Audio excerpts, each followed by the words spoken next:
Again,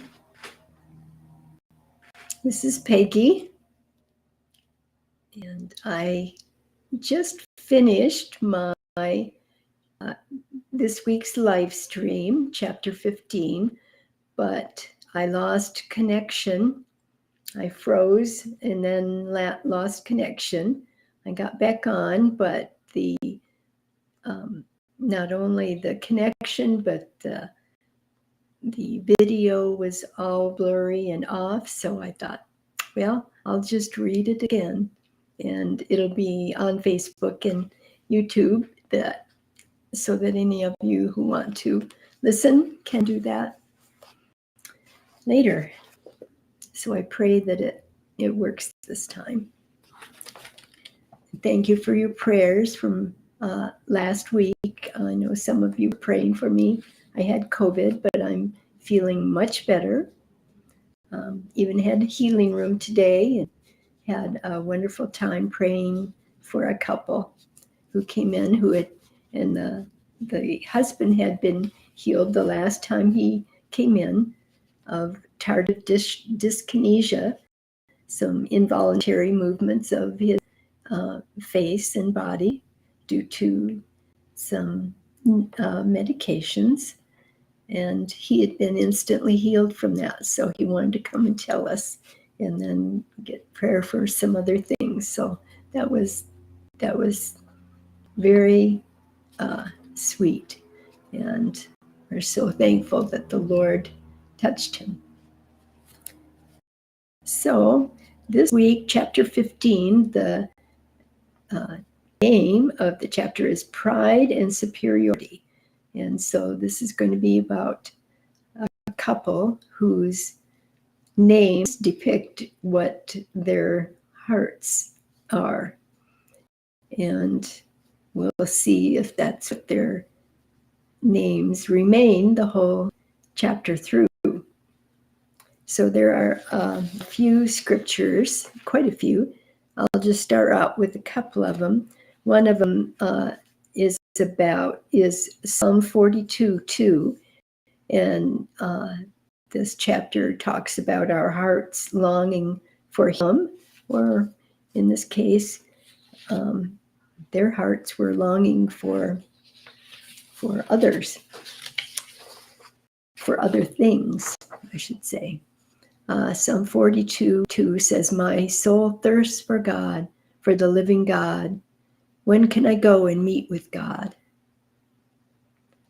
And Psalm 73:25, this is one of my favorite scriptures. "Whom have I in heaven but you? And there's nothing I desire besides you. My flesh and my heart, they may fail, but God is the strength of my heart and my portion forever." Isn't that beautiful? Beautiful and true. Yes. So let's start in.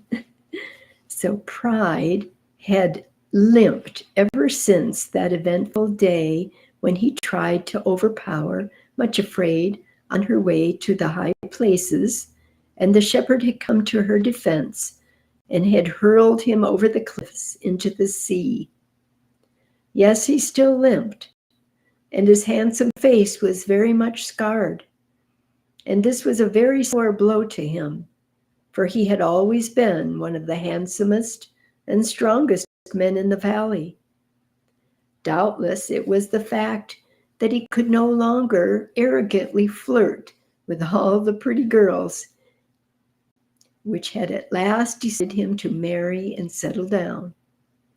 He chose for his wife a relative of his, a wealthy young woman called Superiority, who had been waiting hopefully for several years for this event. She was by no means beauty, but she was an heiress, and Pride had extravagant tastes far beyond the allowance which his father gave him. His wife brought him a fortune derived from investments in a company which had vast mining operations in the Valley of the Shadow of Death. The mines were said to produce fabulous wealth, and the parents of Pride, named Sir Arrogant and Lady Haughty, both drew their income from the same source. Strange as it may seem, the one special friend of Superiority's girlhood had been Much Afraid, the crippled, miserable orphan brought up in the home of Mrs. Dismal Forebodings. Much Afraid and her 3 cousins, Gloomy, Spiteful, and Craven Fear, had all been Superiority's companions at school. She had disliked the 3 Forebodings very much indeed, being jealous of Gloomy's striking good looks and of Spiteful's cleverness, and she had detested the bullying Craven. Perhaps it was the fact that they all 3 gave her a strong feeling of inferiority, whereas championing the trembling, ill-used Much Afraid gave her the soothing and comfortable sense of superiority her nature required, which was the real basis for this strange friendship. Much Afraid was not only ugly and crippled, but she was also rather at her lessons, and Superiority had no need for fear being suppressed by her, had no need to fear being surpassed by her in any way. The other girls and boys in general disliked Superiority, for she had far more pocket money than anyone else, and prettier clothes, and was known to be an heiress. Therefore, Much Afraid's grateful and adoring homage had been a balm and an incense to her self-esteem, and had kept her from feeling friendless. Even when school days ended and Much Afraid entered the service of the shepherd, the friendship had not really been broken. By that time, Superiority was already smarting inwardly from the constant neglect of Pride and his slowness in proposing to her, despite the fact that his parents had chosen to consider the 2 engaged since their school days. During his many flirtations with other girls, it had soothed her wounded feelings to continue to stand up for Much Afraid and to insist that it was her horrible relatives who had driven her into the shepherd's service, and that no one could blame her for wanting to escape from such a home as hers as soon as possible. See, she had no other frame of reference as to why Much Afraid would leave and go into the shepherd's service. She couldn't understand at this point, as she didn't know the shepherd yet. So Pride had been crippled. He had gone up to on the high places with Craven Fear and the other relatives to try to kidnap Much Afraid and bring her back to the valley of humiliation, but they had not been successful, and the shepherd came to her defense, to her rescue, and he had kicked those guys off the mountain, and Pride had taken a fall. So why and how had Pride been crippled? Well, he, like I said, he was attacking Much Afraid, and the shepherd had have nothing to do with that. And Superiority, why was she friends with Much Afraid? Well, it felt good to her. She wanted to be the champion of someone who was worse off than her. And so that's why she chose this poor little timid, lame Much Afraid to be her friend. So let's read on.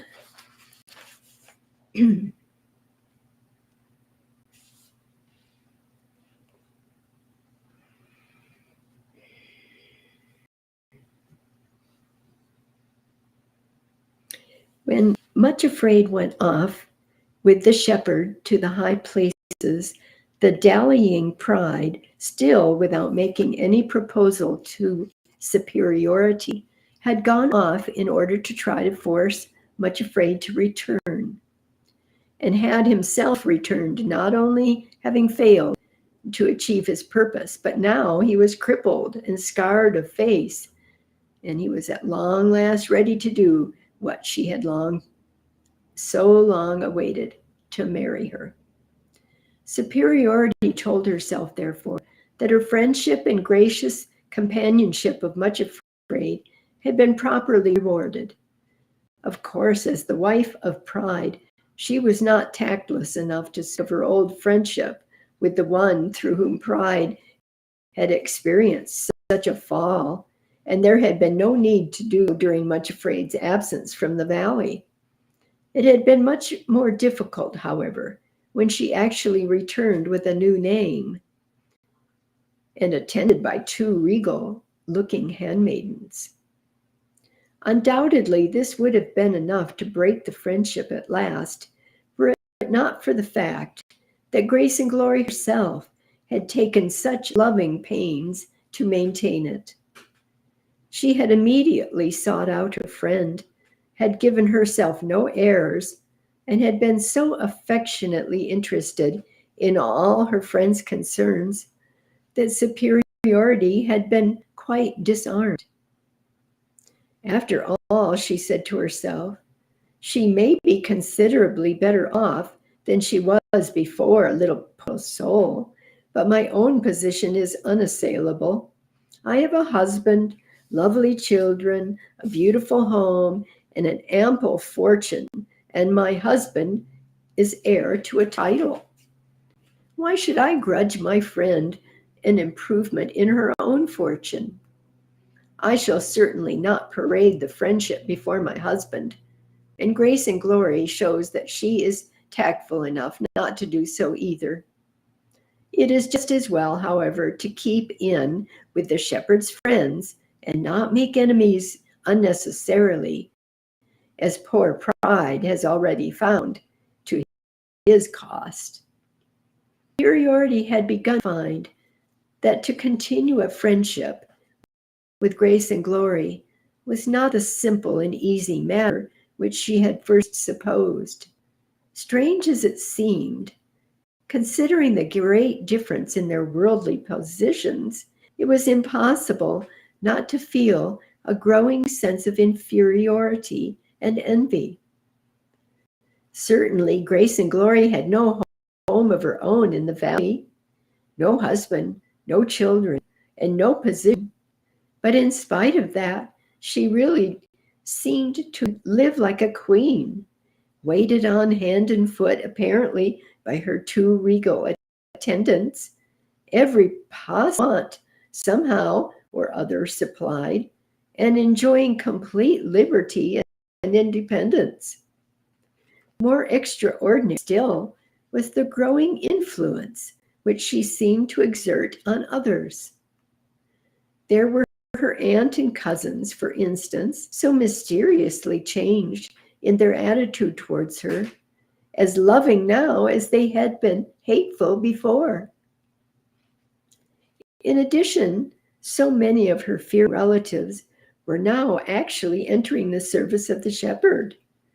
The influence and power which her relationship with him seemed to give her, and the way so many people in the valley were now entering his service, was a bitter pill for Superiority to swallow, for it was the shepherd who had humbled her husband, and now he who had been so long despised and ignored by the whole fearing clan was accepted by them all as a kind of a king.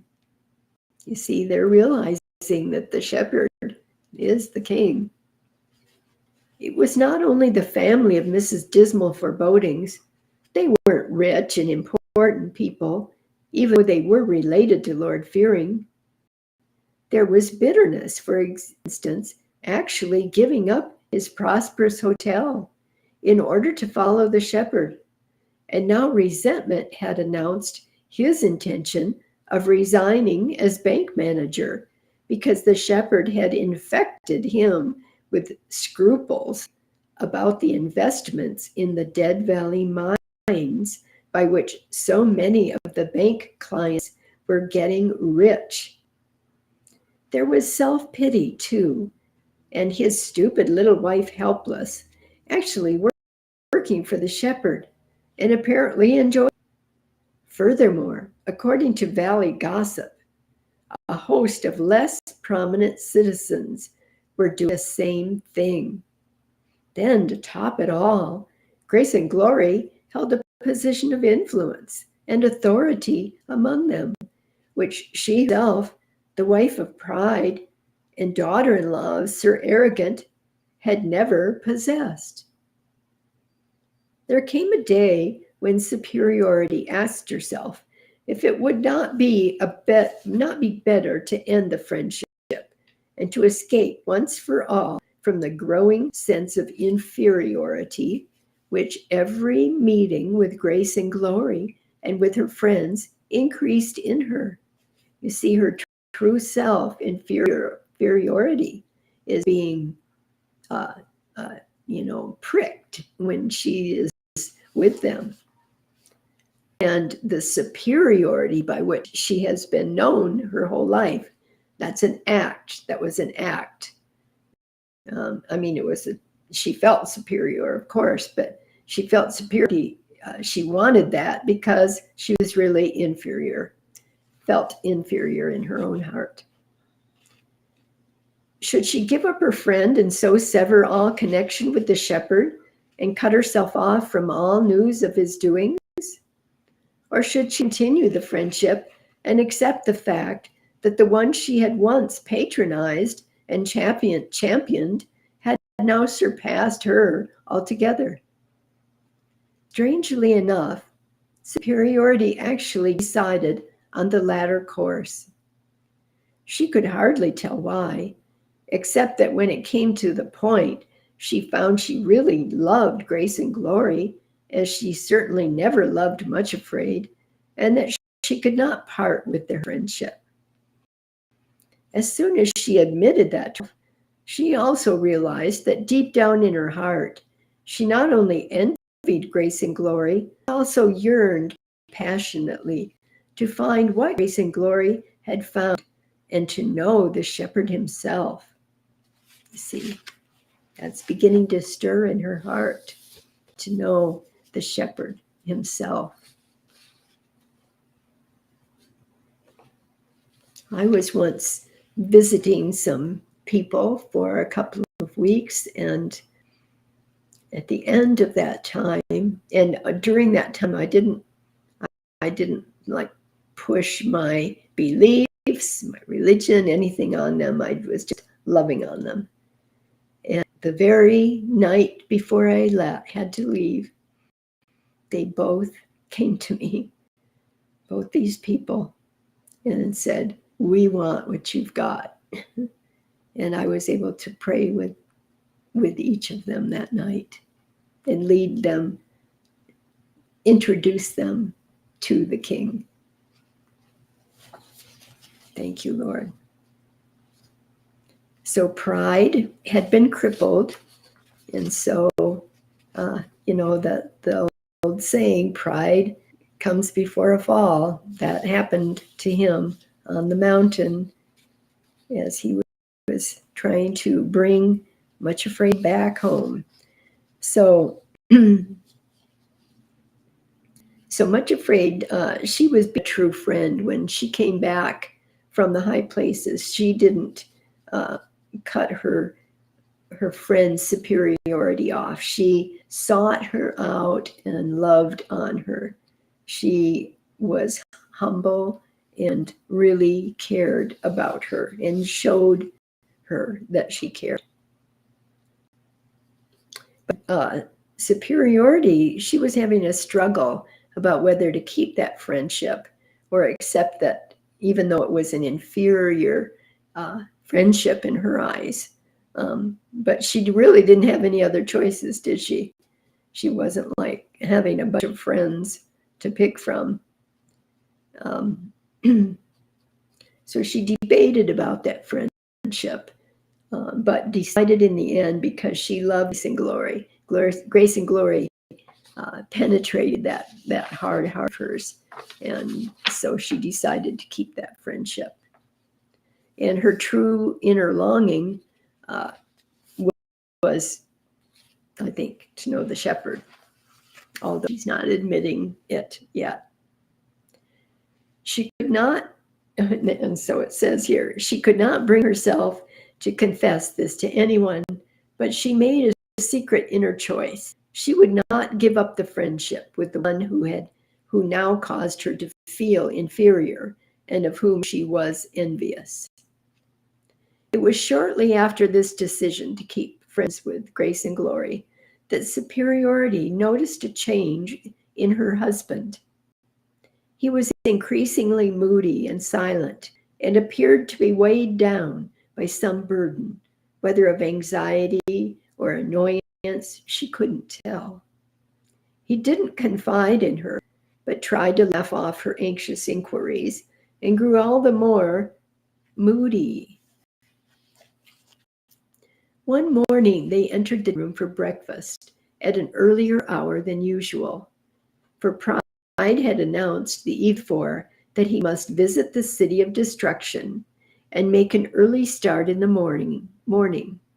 His cousin, Resentment, the retiring bank manager, had visited him that evening, and the two had been closeted together for some time. Superiority feared the visit must be connected with some business trouble, for Pride had seemed so morose afterwards. She knew her husband's extravagant habits and wondered whether he had a big overdraft at the bank. But she knew that her own fortune was ample for all their needs, and that while it was still in her hands, she could curb his extravagance. So she felt no fear. The memory of her husband's dark mood the night before, however, was swept out of her mind by the news she had to tell him. News brought by the milkman on his early round. Pride, she said excitedly as soon as he entered the room for breakfast. Do you know what happened last night? The milkman brought the news this morning. Mrs. Murmuring's hotel was burned to the ground. I understand nothing was saved at all. It seems that the new man, Sharp, whom she made her manager when bitterness gave up his share in the business in order to follow the shepherd. It seems this man must have been drinking in his own room on the ground floor and somehow started the fire in that room. By the time the people upstairs were wakened, the whole ground floor was in flames, and they had to escape from the windows. And when the fire engines arrived, the fire was completely out of control and the whole premises ablaze. They were fortunate to escape with their lives. Everything else is gone, everything. They say that Murmuring herself was badly burned about the face and arms while trying to rescue the children. And several other people were in too. What a loss it will be. I sure hope the premises were insured. Yes.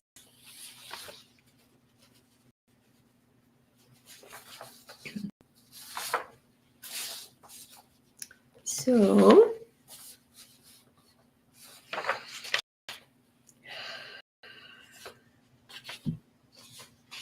what happened in Murmuring's business, and how was it similar to Pride losing his investments? Well, Murmuring's business, the hotel, and if you remember a few chapters back, Bitterness was the husband and Murmuring is the wife. And Bitterness had a few chance meetings, I guess, with the shepherd. And so it was working on his heart. He really wanted to get out of the business of the hotel, which was keeping men drunk and really ruining lives. He wanted to leave, but murmuring, the wife, would not loosen her grip. He wanted the money and the control. And so apparently this chapter here that bitterness did leave. He left everything. He didn't take anything for himself. He left it to the wife and children, but he left to work for the shepherd. So that's what had been happening. And so murmuring's business now has been burned down. So there will be nothing left. So they lost everything. Whom have I in heaven but thee, right? Yes. Isaiah 26:9 says, my soul yearns for you in the night. In the morning, my spirit longs for you. When your judgments come upon the earth, the people of the world learn righteousness. Matthew 6:31 and 32 says, so do not worry, saying, what shall we eat? Or what shall we drink? Or what shall we wear? For the pagans run after all these things, but your heavenly Father knows that you need them.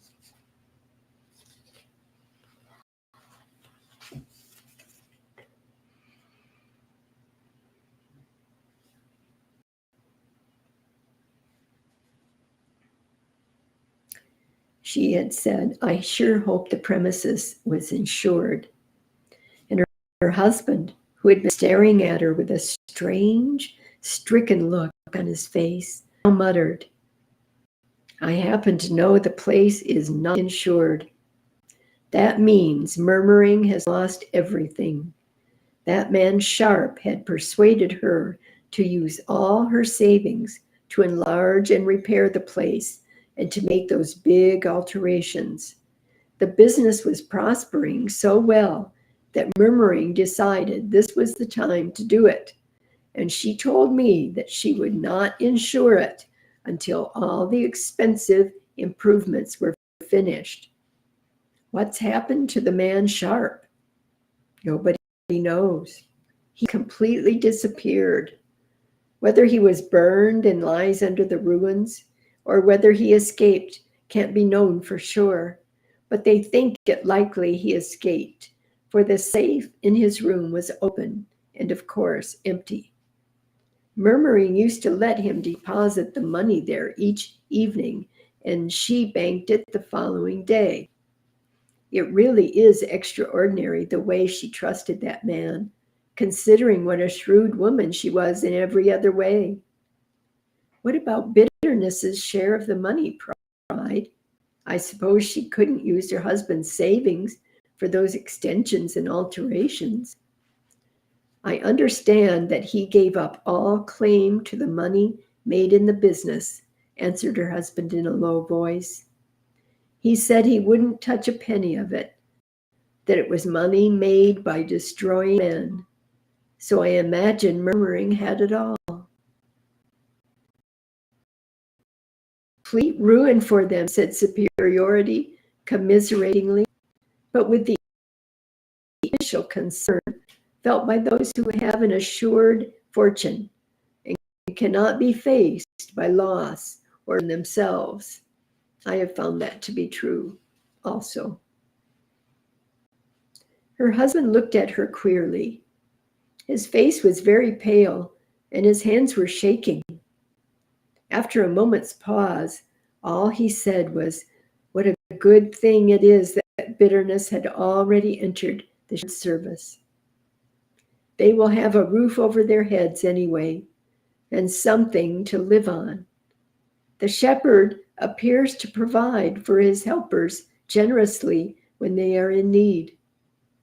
It's a pity Murmuring didn't agree with her husband and give up the business when he did, and so escaped this complete loss.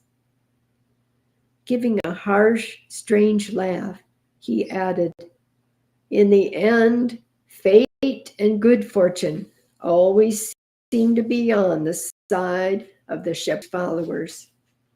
Bad luck with his enemies. His wife looked at him in astonishment. Never had she heard him speak in such a tone of voice or mention the shepherd in that way. Before she could say anything, the maid entered the room carrying the morning paper which had just arrived. And with an odd, scared look on her face, she laid it beside her master's plate and left the room. Pride unfolded the paper. Huge black headlines stretched right across the front page. Then Superiority saw her husband turn ashy white. The paper fell from his nervous hands, and he slumped forward over the table. She uttered a little cry of terror, rang the bell for help, and hurried to her husband's side. The paper had fallen to the floor, but she caught sight of the headlines. Greatest fraud of the century. Death Valley Mines, a gigantic hoax. Complete collapse of all banks in the city of destruction. All investments, a dead loss. As her terrified eyes read those words, the self-assured heiress who had felt herself inaccessible to the blows of fate knew that ruin as complete as that which murmuring had met during the night had overtaken them also. Only too well she knew that every penny which she and her husband and his parents possessed came from investments in this same gigantic hoax. Everything they possessed was gone from them like a burst bubble. Wow. Can be gone just like that.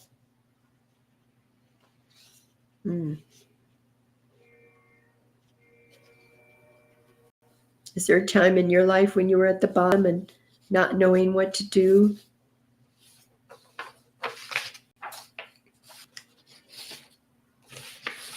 I think it's happened probably to all of us at some point. Because now they've lost everything too. They depended on material things for their identity. And now all that's gone.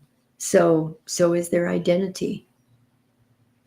So now life is going to force them to look at themselves as they really are, to humble themselves.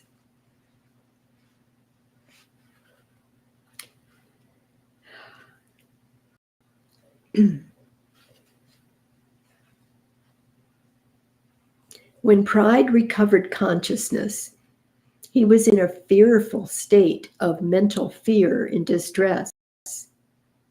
For weeks he had been dreading this calamity that had now overtaken them, hoping against hope that the which resentment had brought word would prove untrue. Now the blow had fallen. Everything they possessed was gone, and he knew of no way in which he could earn a living, support his wife and family, and his equally penniless parents. He had never learned to work. He knew no trade or business.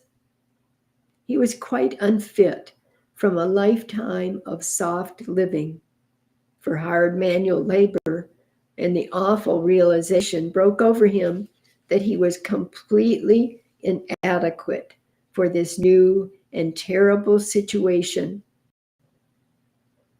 unable to face life as it now faced him.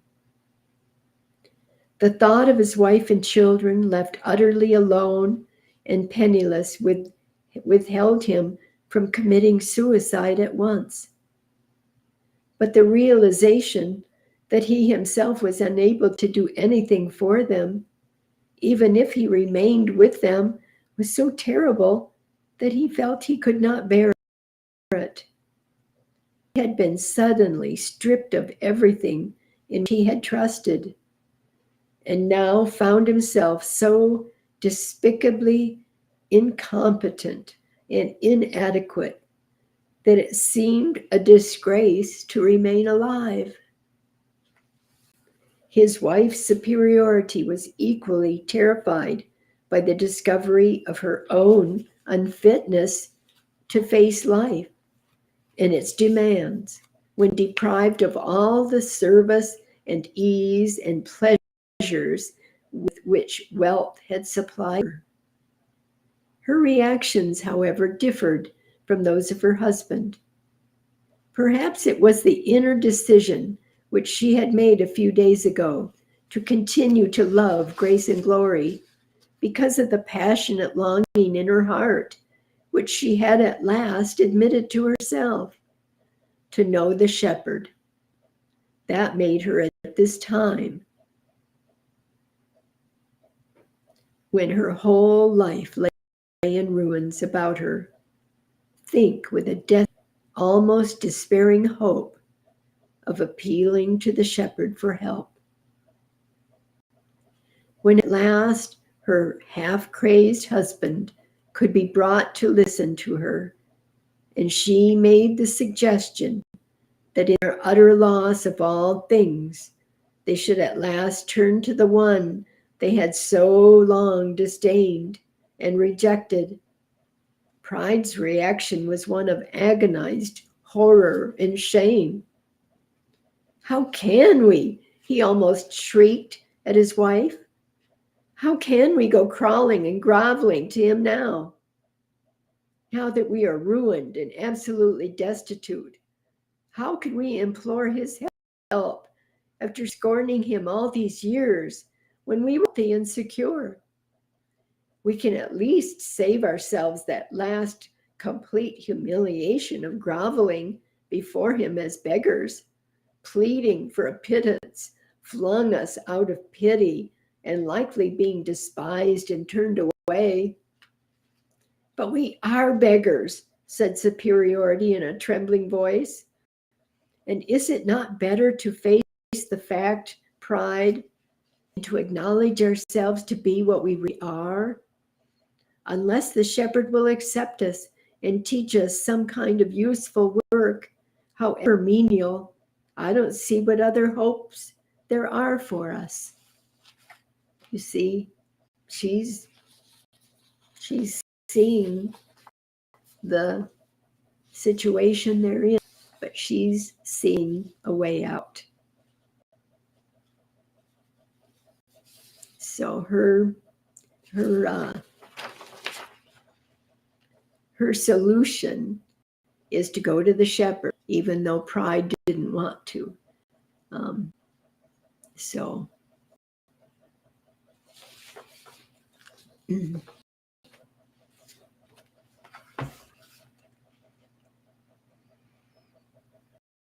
Pride groaned in anguish. "There's nothing I can do. For weeks and weeks I've thought about it and sought for some course of action to follow should this overwhelming catastrophe come upon us. But there's no solution, absolutely none. There is no way out but for me to die. Perhaps the shepherd would want to help you then, but he will have nothing to do with me, for I have been his worst enemy all these years." "Pride," said a quiet, commanding voice. "Pride, are you in Superiority willing to listen to me at last?" Looking up in the midst of their anguish and ruin, husband and wife then saw the shepherd himself standing in the room beside them. His face was stern and his voice was stern, but there was a note of compassion and mercy in it also. Both trembled in his presence and sank down at his feet, bereft of strength. Yet in the depths of their hearts, both felt an indescribable sense of relief and comfort. Pride and superiority went on in the quiet, commanding voice. All your lives, you have been exactly what your names suggest, proud and superior toward others. But wherein did your fancied superiority consist? In the fact that you possessed wealth and possessions and privileges which others did not? Never once would you look at yourselves as you really were. Now that the wealth and possessions which gave you this superior attitude have been taken from you, wherein lies your superiority? On what can you pride yourselves now? Are you ready at last to learn of me, who am meek and lowly in heart, and find rest for your souls? For humility is simply to see yourselves as you really are, and meekness is to admit the truth about yourselves and to act accordingly. The two bowed before him and were at first speechless. Then pride muttered out with almost a sob, "You are right, sir, it is all true. But how can I come to you now asking for your help after proudly rejecting you all these years?" "Are you still a fool, Pride?" asked the shepherd. "It was folly to reject me all the years when you possessed wealth and imagined that you could manage without me. Now that you know your utter helplessness and that in yourself you possess nothing, cannot you see that it would be sheer madness to go on rejecting me? Oh, foolish man, do you not realize that this world and this earthly life are so arranged that sooner or later every single human soul must realize he is nothing but is absolutely dependent upon me? If you would not learn this truth while you had temporal possessions, do you not see that there was only one thing love could do to make you understand the truth? Namely, take those possessions from you, leaving you naked and empty and stripped and exposed to the realization of your own true position. It is love, pride and superiority, love himself, who has brought this so-called ruin upon you. It is ruin for love to topple over and cast down every false screen you had erected to hide the truth from yourselves. Love has arranged it so that you must face the truth at last. See yourselves as you really are, not as you have painted yourself in your own blind imagination. Are you therefore still going to continue to reject my help and grace on the ground that you now see how unworthy you are to seek it? Will you be a madman, Pride, or will you humble yourself so that at last I may make you what I want you to be? "Sir," said Pride tremblingly, "Sir, forgive me if I ask it.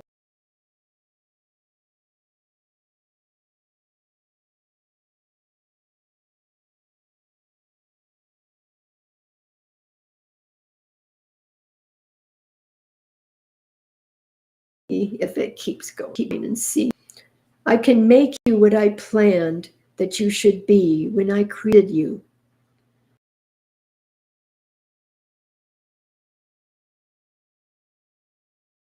I will teach you and show you how to use for my glory all the benefits and advantages and privileges which you have enjoyed. I'm going to read that last paragraph in case it didn't pick it up. Sir, said Pride tremblingly, sir, forgive me if I ask it, but can you really do anything with one so utterly helpless and despicable as I am? I can make you what I planned that you should be when I created you. If you will be meek and lowly of heart and learn of me, I will teach you and show you how to use for my glory all the benefits and advantages and privileges which you have enjoyed. But you must be willing to begin at the very beginning with nothing at all, willing to take from my hand this loss of all on which you have counted on in life, and to accept instead that which you have despised, a low position and poverty and meanness in the eyes of the world. You must learn a new standard of values and to adapt your desires to that which I choose for you. It is a hard saying, Pride, but this is the truth which you have refused to face up to all your life. There was silence in the room when he had finished speaking. The man who had for so long hated and resisted the Lord of love, who had first been crippled through his own resistance and then ruined through continued resistance, and the woman who, like her husband, had refused to see herself as she really was, sat there in silence, debating whether they would accept the truth about themselves or reject it.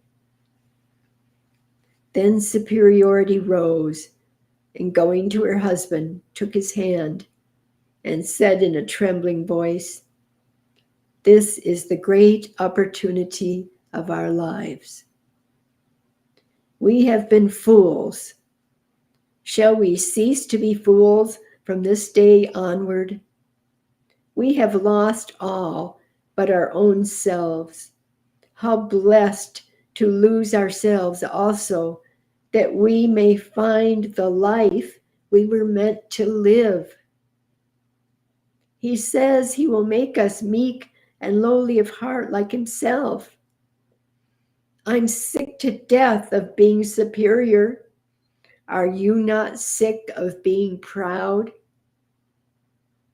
Then her husband rose to his feet too, and they went and knelt before the shepherd and said, "Sir, we are nothing. We are miserable beggars, unworthy to ask your aid, but we are your slaves from henceforth and forever." The shepherd said with infinite loving kindness and love, "My slaves, meekness and lowliness of heart, learn of me, and ye shall find rest unto your souls. For my yoke is easy and my burden is light." Oh.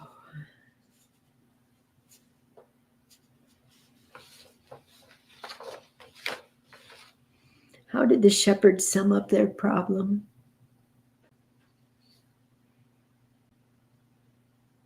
Well, he told them that they had depended on material things for their identity, and they needed to look at themselves as they really were and humble themselves and become meek.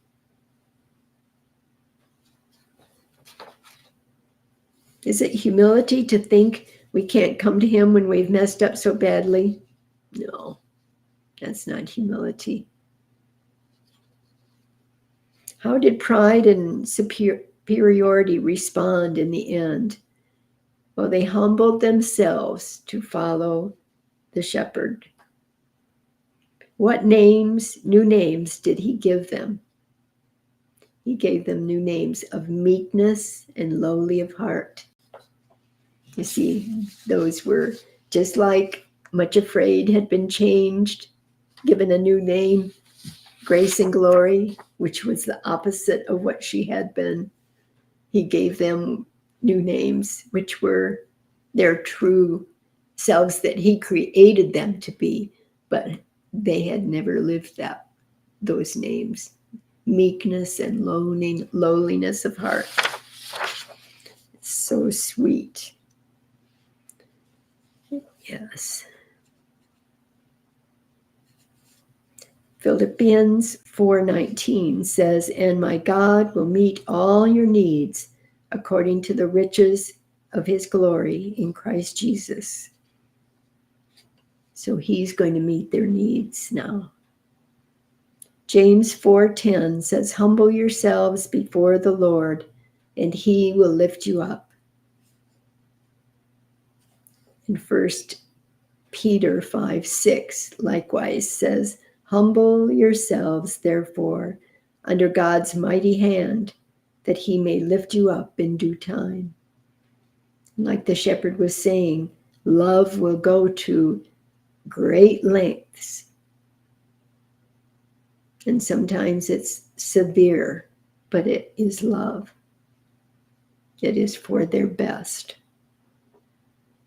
Matthew 11:29 and 30 says, "Take my yoke upon you and learn from me, for I am gentle and humble in heart, and you will find rest for your souls.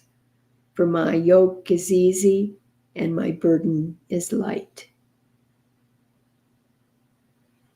Yes, learn from him.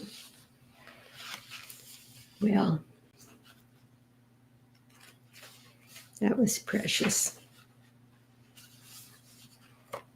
And next week is going to be the Mountain of Myrrh. And it's about the fruit of the Spirit, as are all these chapters. The fruit of the Spirit, of the Holy Spirit, is love, and the different aspects of that. This next week it will be meekness, and it will be about heaven is the kingdom of love. So we will learn about the Mountain of Myrrh next week. Well, hopefully this time it went through, except there was one looked like it was one little blip where I lost my connection. I don't know how to really fix that. I really have no one to help, but the Lord help me to figure it out, or send someone to me to help so that I can continue. Well, thanks for listening. Any of you that are going to listen afterwards, I'll put this on Facebook and YouTube. And if anyone has it on their hearts to give, I would greatly appreciate that. And I'll put the ways to give into the comments. And I'll just say goodbye. And it was good to talk to you, Brian, for a little bit. And also to you, Elaine, and I'll keep you in prayer. Okay, God bless. I'll see you next week.